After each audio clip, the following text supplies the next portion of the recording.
hopefully you can all see my screen, which says you're cordially invited to help make the world a better place. And Tea and Buns, for those of you who don't know, is a community of people who love to get together and chat about topical issues.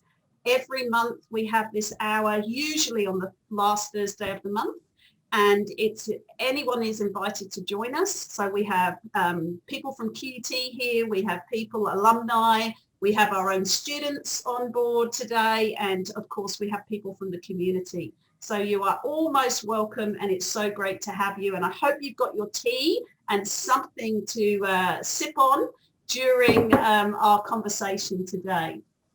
Now, I'd like to start by acknowledging the traditional owners and acknowledging the lands and the elders where we're meeting today, wherever we are, because we're spread out all over the country. That's the power of Zoom, but it does mean that we're all sitting in different places around Australia. So I'd like to pay my respects to elders past, present and future, especially from Brisbane, the Yuggera and Turrbal people, and pay my respects to laws, customs and creation spirits, and recognise that these lands have always been places of teaching, research and learning. So welcome to you all, and thank you so much for joining us today. For those of you who don't know about Tea and Buns, this is a conversation, and we're going to talk to Ben Nicoll this morning, which is fantastic to have Ben, and actually some of his team as well are joining us. So it's really great to have a chat about giving during a crisis. But we are going to really encourage you to put your questions in the chat and to talk in the chat.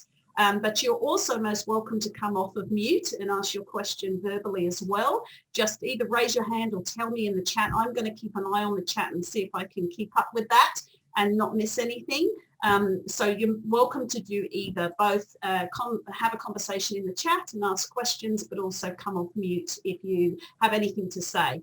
And because we're all drinking tea and slurping in the background, just keep yourself on mute unless you're talking. That would be great. And of course, with any conversation, we all show respect and generosity to each other as we have a conversation. Well, I thought we would kick off with a little bit of an icebreaker. And this was a really interesting question that was asked by in a recent survey. And I thought I would ask it to you this morning. When the going gets tough, and obviously I think that means financially, so when things are financially going tough, would you choose between giving to charity or buying chocolate? Now, be honest, folks. We want your honest opinion, and I want you to put it in the chat. Would you choose chocolate or charity? Donating to charity. Let's see if you can be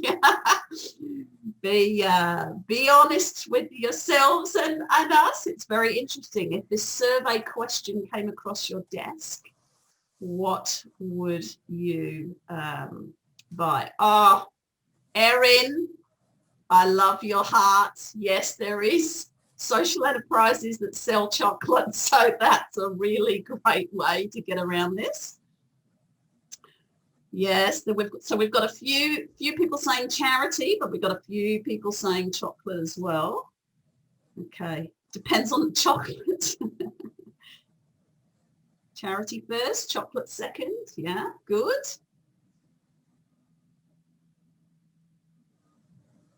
Yeah, we've got a few now. People who like the specifics. Elizabeth. It has to depend, maybe it depends on the charity or it depends on the chocolate. Has everybody had a vote? Yes, okay, where the chocolate is on special. trying to have your cake and eat it. Trying to give to both, yeah. Interesting. So I'm not going to tally those answers, but I think it looks about 50-50 at the moment.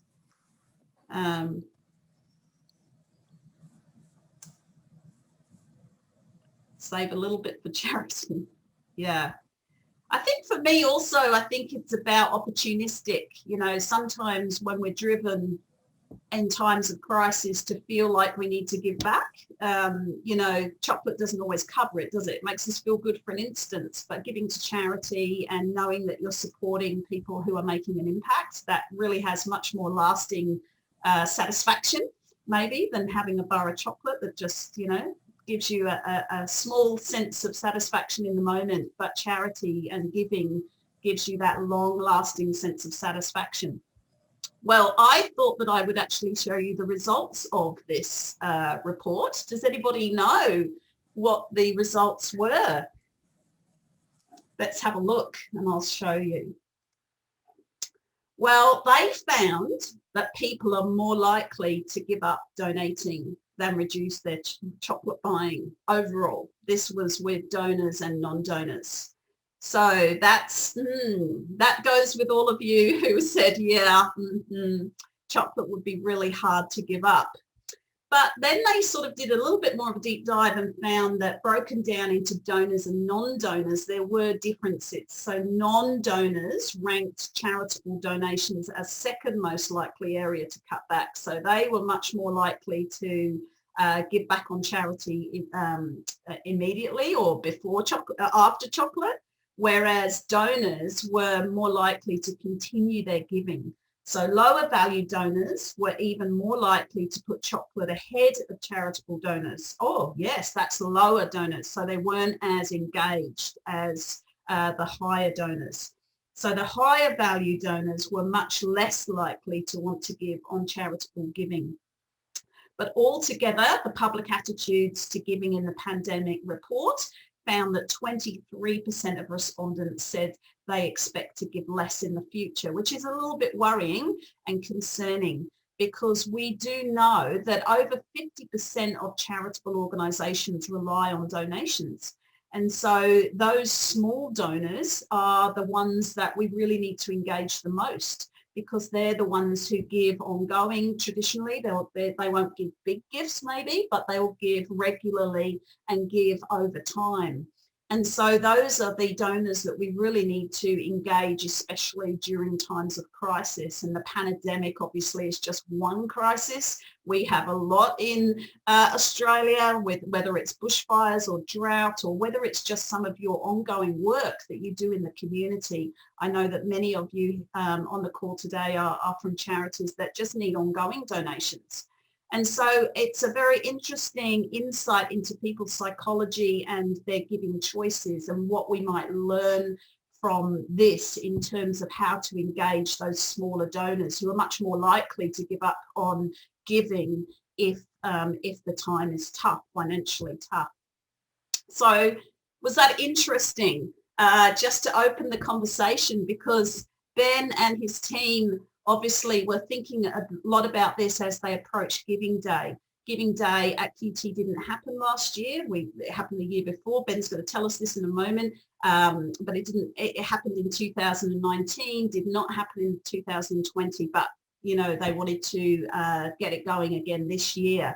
And so I'm sure, Ben, that you're going to tell us, you know, some of the things that you were thinking about in a moment when you started to think about implementing Giving Day. I'm seeing all the thumbs up, Tara, and so I got a bit distracted there. Ben, very welcome to you for coming along today. I know that you're still reeling from this big Giving Day that happened last week. But just to kick us off, tell us a little bit about yourself. You're a fundraiser. You've been a fundraiser for many years. Tell us just a little bit about yourself and why you love fundraising. Why are you in this profession? Yes, thanks, Ruth, and thanks, ACPNS. Yes, recovering from Giving Day, it was a lot of fun. But yeah, going back to my background. So yeah, as you can see in the photo, I have a passion for ice hockey. And originally I'm from California. My wife is a QT alum and Australian. So yeah, ended up moving out here. She was studying abroad in San Diego and at San Diego State. But originally I worked in the charity sector. I ended up getting into fundraising. I was the marketing coordinator, and then an opportunity came up in the fundraising sector. And I'm very grateful to land in that position. I love telling stories of triumph against adversity and supporting the underdogs. And it's a great profession to meet like-minded people who are also passionate about making a difference. That's how I got into the profession of fundraising. That was at Habitat for Humanity, which supports low-income individuals to purchase a safe, decent home. Fundraising has ups and downs, but I see a lot of similarities to ice hockey with having that singular mission to have success. It's a team sport. You need everyone involved to see those financial goals succeed and to get those big gifts across the line. So I fell in love with fundraising and continue to love it to this day. Excellent. Great. Thank you. Well, you obviously bring quite a lot of, a lot of experience to this. So I thought that we might just give people who don't know a bit of a snapshot. So we're going to do a bit of a deep dive in a moment, but maybe give us just a little snapshot of what Giving Day is all about at QT. Been going a few years, how have you gotten involved in this? And just for anybody who hasn't heard or doesn't know a lot about QT Giving Day, can you give us a kind of summary of what it entails and what your goals were? Yes, so this is our third Giving Day. As Ruth mentioned, last year we pivoted, as everyone did, and decided not to go forward with the crowdfunding approach. But Giving Day, yes, there are the financial targets, the donor goals, but the essence of QT Giving Day, I would say, is to create that culture of philanthropy and engagement. We also have seen a great response in the number of acquired and new donors. So those are great successes for us. And long term, we've seen staff, students, as well as alumni get involved in ways that we had never seen prior to a Giving Day. So there's several elements of engagement there and the intangibles that we see through implementing a Giving Day.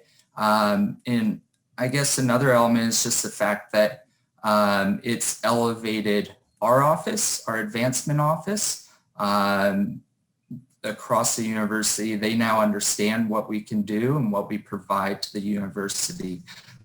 So I think that's great for us. They'll give us a call if they have any questions, and they now know we're the experts and are happy to support them to achieve success in fundraising. I can go into greater detail about what QT Giving Day looks like from a planning perspective, but let's get to that, Ben, because I do want to do a bit of a deep dive in a very short few moments. So we don't have long this morning, but I was thinking about when I could, chat with you and we could talk to you. And I've sort of put some questions into a bit of 4 themes. And so for everybody online, this is kind of where I've sort of pitched my questions. I really want to talk to you, Ben, a little bit about being a fundraiser of some big event like this. And also I'm going to touch on culture of giving, because many people online will know I love that subject.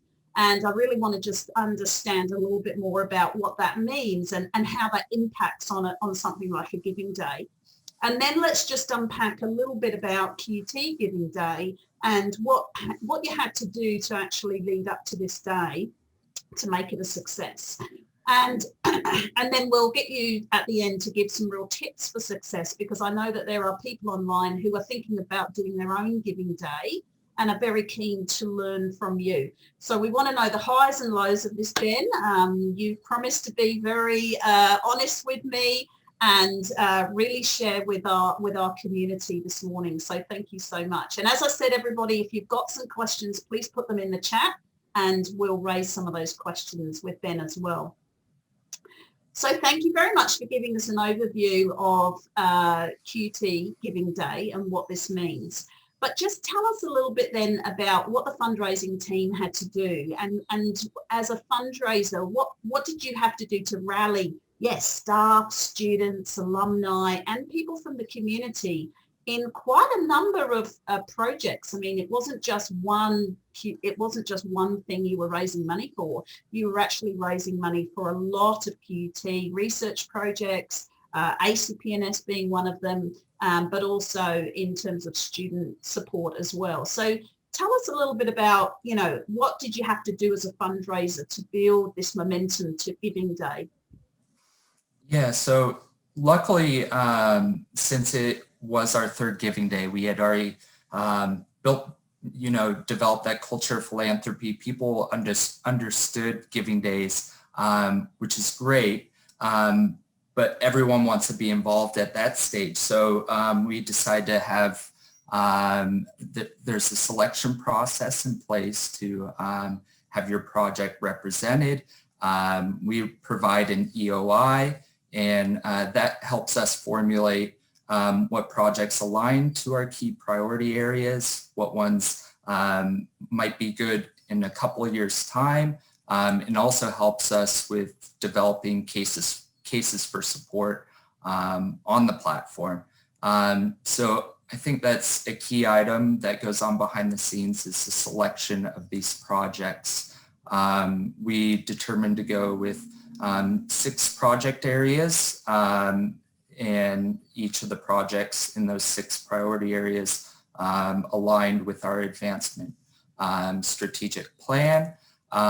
So that's one element. Behind the scenes, I'm meeting with all the project leads, making sure they have a clear understanding of what Giving Day is. Many have never participated in one before. So just want to emphasize to them that it's key to have ambassadors, individuals that will extend their reach and are passionate about their cause, and also identifying potential challenger match donors.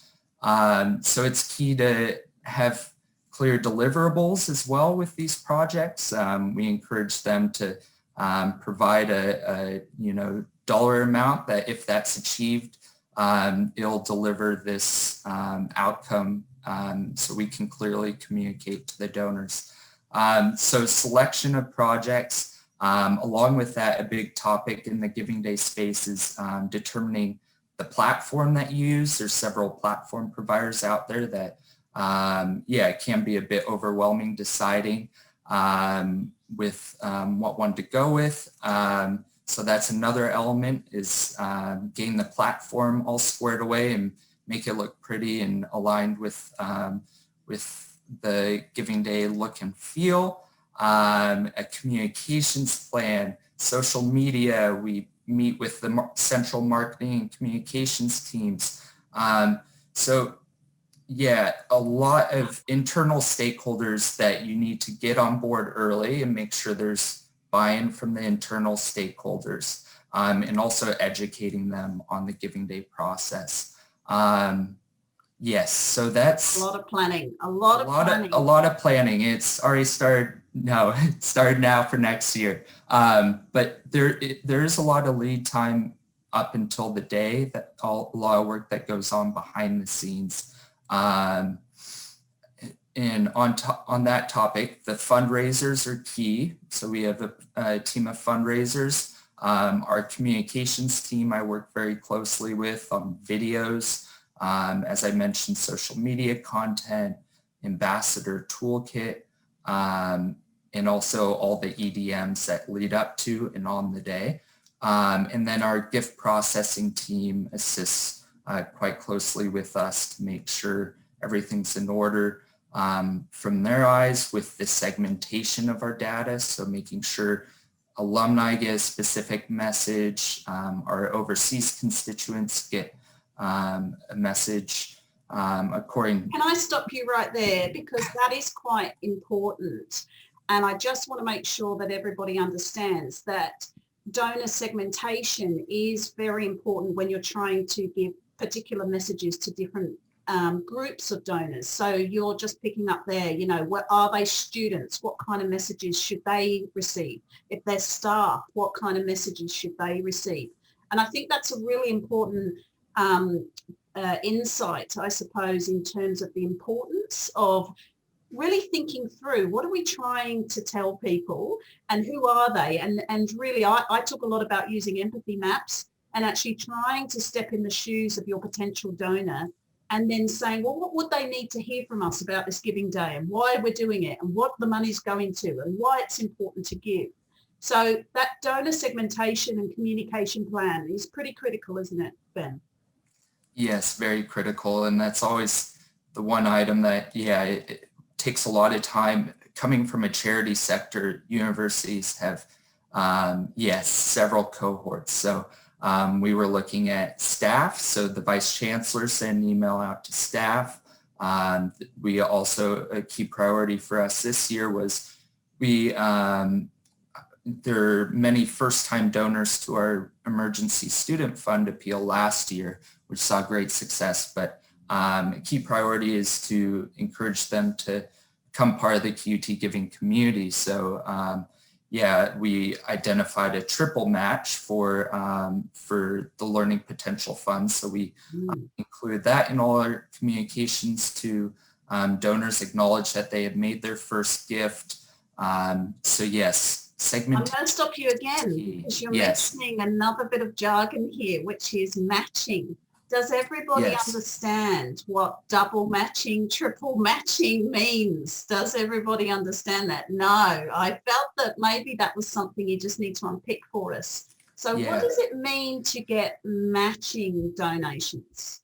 So matching donations, Lucy will be laughing because it can create a bit of a headache, but so matching donations, if, for example, QT matches every donation to the Learning Potential Fund. So that's a direct match. Your dollar turns into $2 because QT's putting in $1. With the Learning Potential Fund, we had a group of generous donors that agreed to put in a pool of money up to $150,000. So their donation, along with QT's match, led to a triple match. So $1 from me, $1 from QT, and $1 from the generous donor. So research shows that individuals are more likely to give and more likely to give more when there is a match in place. And there's even an individual that made a generous donation through our direct mail that we clearly highlighted that triple match, and he had made his first gift, and he said the reason why he donated was because of that triple match being in place. So that was a bit of reassurance for us, even though it was a bit of work to get that triple match in place. It'll be interesting. There's a psychology behind there is people feeling, well, if I give, but it's really more, because of someone matching that. There's a motivation to give. It's helping people make that decision. Exactly. Yeah. So that's one of my recommendations for Giving Days. You see a lot of charities using that with triple, even sometimes quadruple, but that's one way to motivate, encourage new donations, people that were on the cusp and hadn't donated before, encourage active donors to give more. I also want to ask just about that website that you mentioned. You used a fantastic website that had, what were the projects that you could support. So donors could actually choose which project that they actually wanted to support. But you also had a leaderboard. So you put a little bit of gamification in there about, okay, let's see these different areas of QUT. Are they going to try and get the most donors in? So I was very interested to see that. But you also gave people the option of whether to be anonymous donors or to actually put their name and how much they donated. Can you talk us about that? What's the research behind making donations public or allowing people to stay anonymous. Was that an important part of your thinking and the platform that you actually used? Yeah, and on top of that, yeah, the I donated sticker that people could share. But it's interesting, from 2018's Giving Day, we used the same platform provider, and the most searched page was that donor wall, just to see, I think staff and community members were all on that page looking to see who had donated, which is interesting. But on that topic, yeah, we encouraged ambassadors, individuals that gave, to put their name out there. Individuals are more likely to give when they're either asked by a friend or they know that the friend or family member also support a cause dear to them. And individuals also, yeah, if they share their passion, I think it can attract others that either didn't know QT had these programs or great research. It can plant a seed and create awareness, and down the line can create more engagement for us. So on that, again, I'm interested, for instance, you had a project there was about the koalas and chlamydia. And of course, you know, that was something quite new to me. Oh my gosh, I didn't even know QT did research on koalas and their rates of chlamydia. Do you think that was also quite important to give people very specific ideas about what their money could go to? Because I know that sometimes a lot of giving days are just kind of just give to our organisation and they don't get too specific. But you did, and you gave people options. So just tell us about that. Why did you choose to give people very specific options and show what they could donate to? Yeah, it's a big topic for conversation in the Giving Day circles, whether you go with, you know, 3 projects very much aligned with QT, or you open it up to a range of projects. Yeah, what we've seen is that if the project has, you know, that clear deliverable, the real impact, and if we can elevate that project in terms of more eyes being on it, I'm all for supporting those more grassroots projects that could use some vital funding to take it up to that next step. So I'm supportive of opening it up if it still aligns with, you know, QT's key priorities. And on that topic, by opening it up to a range of projects, it's been interesting to see some of our longtime supporters donate to causes that they traditionally would not support, and it gives us some intel that they also have an interest in the environment, not just scholarships. So yeah, by opening it up, it allows us to see what resonates with our donors and alumni. It gives us some intel on that on down the line when we go back to doing an appeal later in the year. These are the projects that resonated with first-time donors, possibly young alumni. So it gives us a lot of data by having a range of projects. Yeah, that's interesting. So you can actually see what donors are attracted to, and then maybe have a look at other projects down in the year, what they might get involved in further. Yeah, that's interesting. Exactly. I want to pick up on this whole culture of giving, because you've mentioned a couple of times, you know, it was about talking to people within QUT and encouraging staff and students to donate. And, you know, we know through our own research at ACPNS that that's pretty tough sometimes, because very much there's this kind of thought process with a lot of staff and students who think, well, hang on a minute, I work here. I shouldn't have to donate as well. Or if they're students, they're going, hang on, why should I have to donate? And so there is often a lot of resistance internally, and they may not understand fundraising principles or how you're doing fundraising and the importance of all of these strategies. Culture of giving, though, is really about engaging your internal stakeholders, you know, as well as your external donors. Tell us a little bit then about, how you overcame some of those challenges, and I suppose those resistance from people who were going, what, hang on a minute, isn't this about you going out and getting some donors from out in the community? Why do we have to give? Yes, all those points, Ruth, we've heard. So yeah, I guess the first thing is identifying the misconceptions that these donors have. It's no different when I was at Habitat. We had the same dilemma. There would be people that would say, oh, you give homes away for free, and that wasn't the case. We would educate those individuals. So at QT, we hear the same thing. I work here, I give my efforts through that. So I think the big thing for us is we have a great group at QT of ambassadors and individuals like you and Wendy and Eleni that understand philanthropy and are great ambassadors and get that you can give through QT to these amazing programs like the Learning Potential Fund and research projects. And 100% of your donation goes directly to that cause. So it's having not only the advancement team, but we're lucky to have a staff giving committee and a group of ambassadors that also are on the same page with us and understand the impact of the donations staff and students make.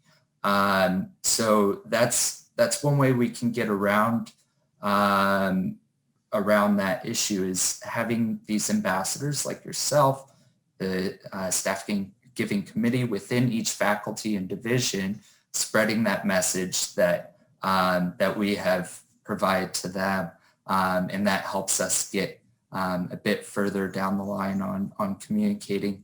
It's also key that our vice chancellor is a big supporter and donor, and that feeds down to the other senior leaders. The executive deans understand the importance of philanthropy and how that can really transform lives and research. So I'm not taking ownership of it. It's been a long time coming and a lot of steps in place to get staff giving to where it is today. But having ambassadors and key members of QT has really supported that effort. Yeah, and my own insights and research into this shows that when you are a staff or a volunteer, who, again, that's a form of giving, but people feel like, well, hang on a minute, why should I give monetarily as well? But psychology changes a lot when you actually become a donor, financially, a financial donor. And it really engages people in a different way, in a really lovely way, because when you really donate to something, even if it's, $10, there is this connection. You've built this connection and you've really put your money where your mouth is and said, I really believe in what this organization is doing. And I've seen some really amazing organizations that have been able to create this culture of giving. And as you said, they once you become a donor yourself, you then naturally become an ambassador and encourage other people to give as well. And you don't have to say how much. In fact, I loved your little sign there that said, now you've given. You can just say, I'm a giver. It doesn't say how much, because it really doesn't matter sometimes. But the fact is that you can then say, yes, I'm a giver. And that then other people go, oh, well, hang on a minute. Wendy gave, or Ruth gave, or Ben gave, and they work there, so maybe I should give as well. Yeah, so it's this kind of whole viral effect of giving. But we know in the philanthropy space that makes you feel good, because giving makes you happy. So we know there's some really good reasons for this, not just because of the financial KPIs that we might have for ourselves. Yes, I love it. All right. We might have a couple of questions coming through. Thanks, everybody. Kyron has just talked about the different providers of the platforms, and I think I actually want to just extend that question to, you do have to really think about the return on investment for those platforms, don't you? Because there are different providers, and you have to work out what's best for you and how much money do you have to spend on a platform or a website or however you're doing it. and what's the return on investment? Was there any thoughts put into that about how what do you need to invest to then gain that return, I suppose? Yes. Well, for us, yeah, we went with a provider in 2018 or 2017.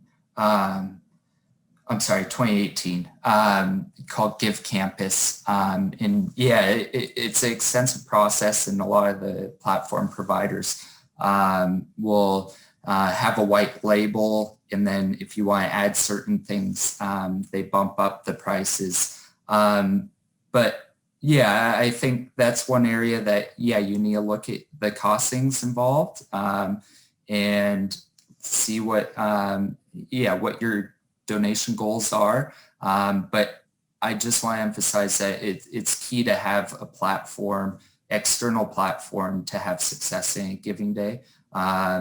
There's certain providers that do it based on donations received. So that might be a good route to take in the first instance. The provider we have is on a contract, so we pay a lump sum and don't have to pay for each donation that comes through. Our situation was interesting because they're based in the UK, so that made things a little difficult. There's several that scale funder, one that's based in the US, but there's some great options here for platform providers, fundraising, charity. Yeah, there's several here as well, but happy to share any other questions around platforms. I think the principle that we understand as fundraisers is you've got to make giving easy, right? Yes. So this is all about how do you make it super easy for people to give, because the minute you kind of like there's barriers, or they have to kind of even sometimes phone people these days. I mean, we know that technology offers this, real opportunity for us to make it easy for people to give. But again, that's not always how everybody wants to give.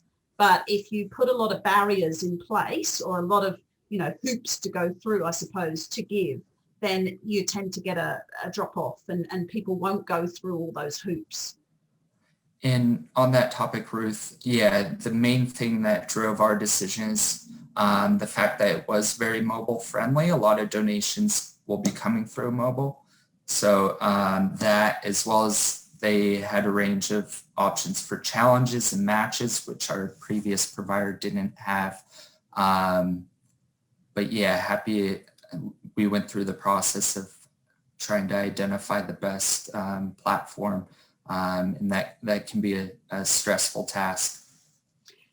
Lisa's asked a question a little bit more about the culture of giving, and this is about, can you provide any tips for small organisations that don't really have a team of ambassadors, or may only have one fundraiser in the organisation?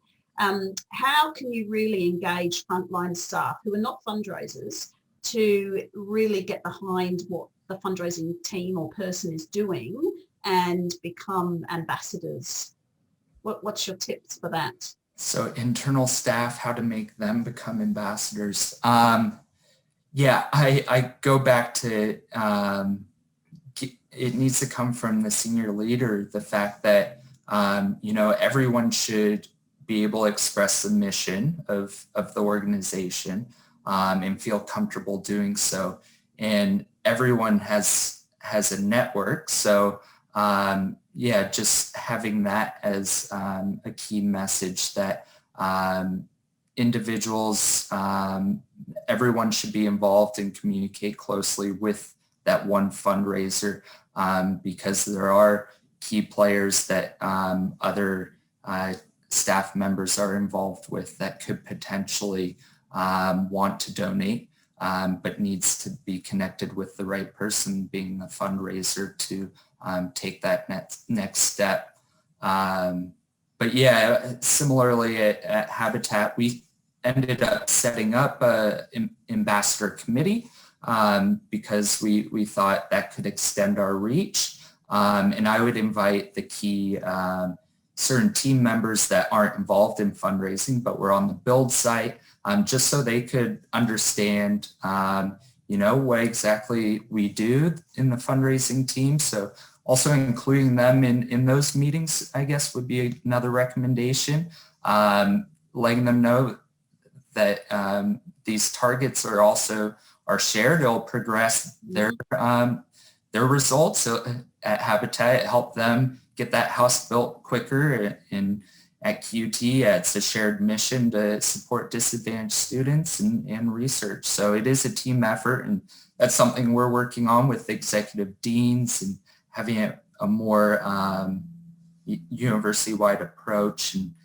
And so yeah, it's a tough one, but yeah, that shared vision is so important, isn't it? To help people understand that, they don't have, frontline staff don't need to know everything about fundraising, but some of those key principles, and knowing that you're there to support them. This is all about ensuring that they have the resources to do their work. And I think that frontline staff, in my experience, are very open to that when they realise that you're trying to educate them on some really interesting stuff. Like, fundraising is really interesting. And when you are able to communicate that in a genuine and authentic way, it's never about forcing people to give. People should never give out of coercion or, guilt or anything like that. I mean, if you are staying true to good fundraising principles, it's about, just giving people the opportunity to feel part of the team and saying, look, once you can say you've given, then you're able to tell others that you've given and you're part of this mission. I wanted to tell you, Ben, that I actually had a class on giving, the day before Giving Day. And so I know that most of my students are undergraduate, not very well off, and couldn't give much. But my approach was that I just stood up and said, look, folks, you don't need to give. That's totally fine if you don't feel able to give. But if you'd like to participate, maybe think about just a cup of coffee, $4, $5. What could a cup of coffee, if we all gave a cup of coffee, what could we do with that? Because we would be collectively participating. And so that was my approach, just to encourage them to think about just something small, but collectively, what would that add up to? And to encourage them that way. And so I'm hoping that some of them gave, and I know, that people have given to Giving Day even on this call today. And I should have said thank you to everybody who has given and did give, because thank yous are very important. And maybe we should just touch on that, Ben. Giving is one thing, but to create a culture of giving, you need to really say thank you, don't you? So tell us about your approach to saying thank you.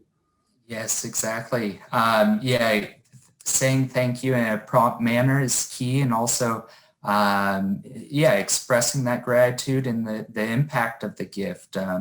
As I mentioned before, with these projects, my manager Lucy really helped me in formulating, those key deliverables and making sure we can clearly convey what is being achieved because of these funds.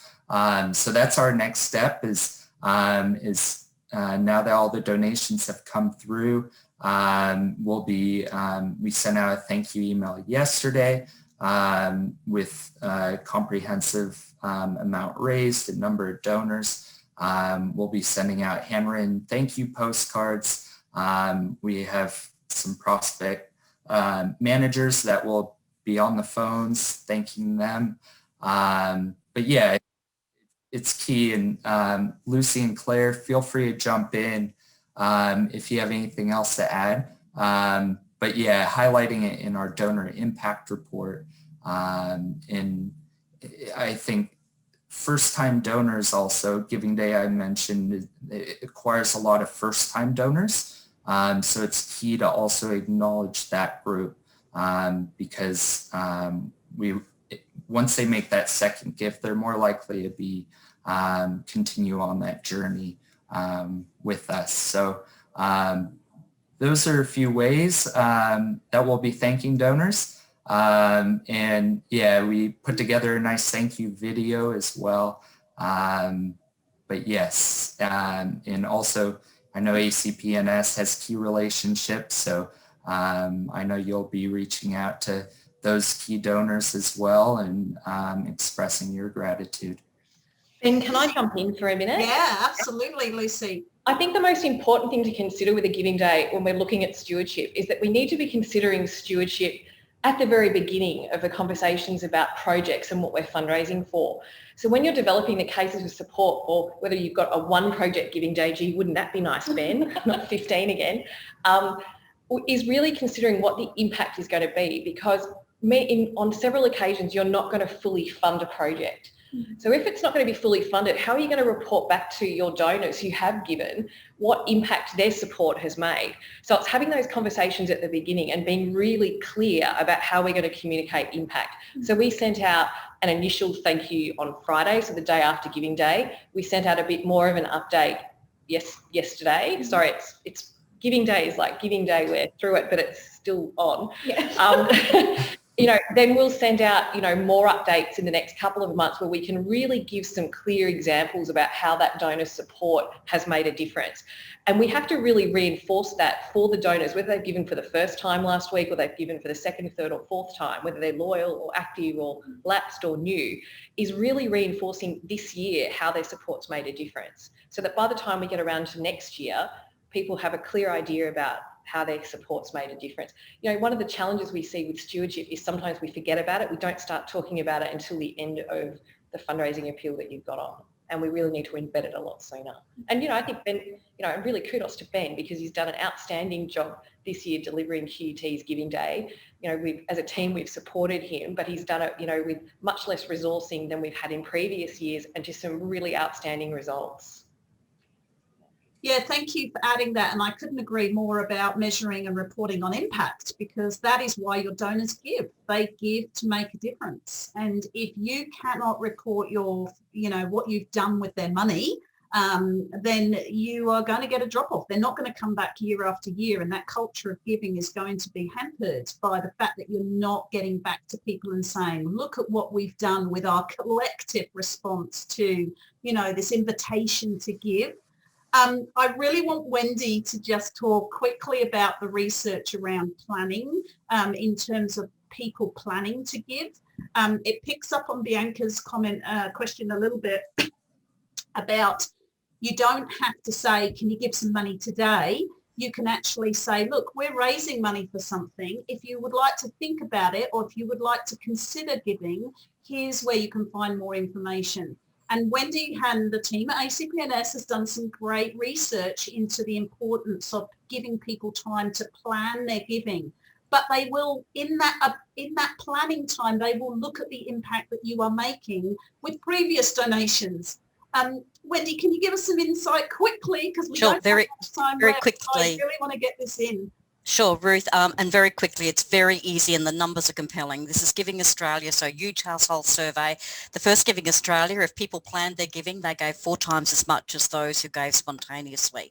By the time we did the second Giving Australia in 2016, people who planned their giving gave 6 times as much as those who were just giving when they were touched by something. So the more that we can encourage people to become ongoing givers, sustainer givers, or with giving days, think about next year and what they want to achieve, or a group of them want to achieve, or their family wants to achieve. This is the opportunity to start now for 2022. Thanks, Ruth. Yeah, thank you. I think that's really important for us all to understand, that importance of reporting our impact ongoingly, so that when people are thinking about giving, they can see the results of previous giving days or donations. And that is then how you keep that going. Ben, we're running out of time, and this is just heating up. I feel like we're just getting into the nitty-gritty of the good stuff. But I really want you to think about, maybe for everybody on the call today, who are thinking about doing giving days or promoting this culture of giving. What would you like them to take away from today? Yes. So I think the donor and dollar total is great. It's always important to have that in place, but have a real think about what other elements you want to achieve through a giving day. For us, creating that culture of philanthropy was key. Also saw a number of bequests be realized and confirmed. So have a think outside of that donor and dollar goal, what you want to have achieved would be a key takeaway. Challenges and matches and ambassadors, also very key. So identify those, and I think those are key to success. And I just want to emphasize, it is stressful. There's a countdown clicker, countdown, going on. There's that donor goal, but just remember to have fun in the spirit of giving. Just have your team my team is very supportive, have that support network, but just know that all you can do is put in that best effort, and any donations that come through is moving forward these vital programs. So. And I like that, making giving fun, because it should be. It makes us feel good. So we should have fun in the process. So exactly. Encouraging staff to do morning teas, or, go around in, I don't know, silly costumes. We obviously go around with Freddo frogs everywhere, giving out Freddo frogs, but making giving fun is a really important part of not making people feel like, oh gosh, here they are asking for money again. We don't want people to think like that. We want people to enjoy the process of giving, and then obviously realizing the impact of what it does for research projects or organizations that are in the community. So I think those are really great tips. So as we're wrapping up, is there any other final questions from anyone on the call? Does anyone have any unanswered questions? I think we've covered a lot of them in the chat.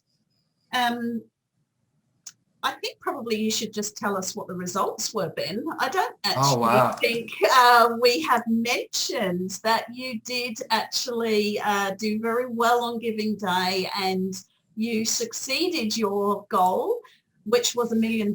So can you tell us a little bit about what you actually achieved with all of this planning and implementation and encouraging people to get on board? Yeah, definitely. We exceeded the $1 million target. I was just going to pull up. We got a report in yesterday. So we had 420 staff members donate, which is a great result. We had 523 alumni, a large number of external donors. In total, we had roughly 1,570 donors and 148 ambassadors.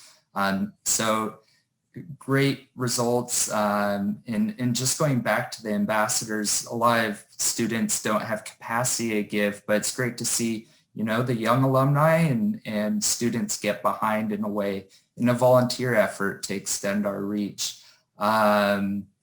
Heath, I have to mention the bequests, so 4 bequests confirmed, is that correct? So we also included a tick box on the gift form.